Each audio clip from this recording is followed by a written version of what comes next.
लंबे समय से चांद के दक्षिणी ध्रुव पर विक्रम लैंडर और रोवर प्रज्ञान को जगाने के प्रयासों के बीच आखिरकार वहां पर रात ने करवट ले ली है। चंद्रयान 3 के रोवर और लैंडर के स्लीप मोड से बाहर आने की उम्मीद बुझती हुई नजर आ रही है। साथ ही चांद पर रात्रि के आगमन के बाद चांद एक बार फिर अंधेरे में जा चुका है। चंद्रमा के दक्षिणी ध्रुव पर स्थित वो स्पॉट जहां चंद्रयान 3 ने पहली बार लैंडिंग की थी। बता दे, चांद पर रात की अवधि धरती की तुलना में 14 दिनों के बराबर होती है। चांद पर सूरज की रोशनी 30 सितंबर से ही कम होती चली गई थी, जिस वजह से प्रज्ञान और विक्रम के वापस एक्टिवेट करने पर कई तरह की आशंका जताई जा रही थी। चांद पर अपने मिशन और डेटा को सफलतापूर्वक पूरा करने के बाद लैंडर और रोवर को इसके द्वारा स्लीप मोड में डाल दिया गया था।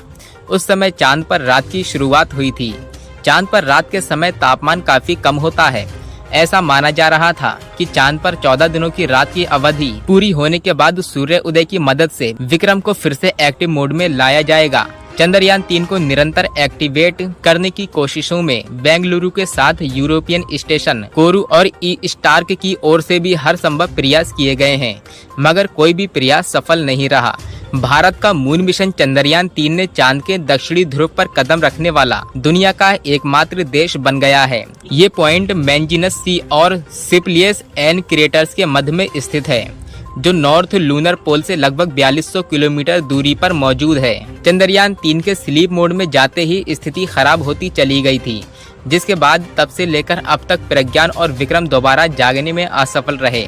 हालांकि इस नाकामयाबी के विपरीत चंद्रयान 3 मिशन सफलता के दृष्टिकोण से देखा जा रहा है। इसके द्वारा निर्धारित कार्य को चंद्रयान 3 ने बखूबी 2 हफ्तों में पूरा किया था, जिसके लिए विक्रम और रोवर ने कई तरह के जरूरी आंकड़ों और चांद पर मौजूद तत्वों की जांच पड़ताल में सफलता भी हासिल हुई, जिनमें से विक्रम ने surface thermophysical experiment onboard payload का संचालन किया था। इसकी मदद से विक्रम ने पहली बार अलग अलग गहराई पर चंद्र मिट्टी के तापमान का अध्ययन किया था। इसरो के चीफ एस सोमनाथ द्वारा बताया गया था कि भारत का मून मिशन चंद्रयान 3 काफी कामयाब रहा है।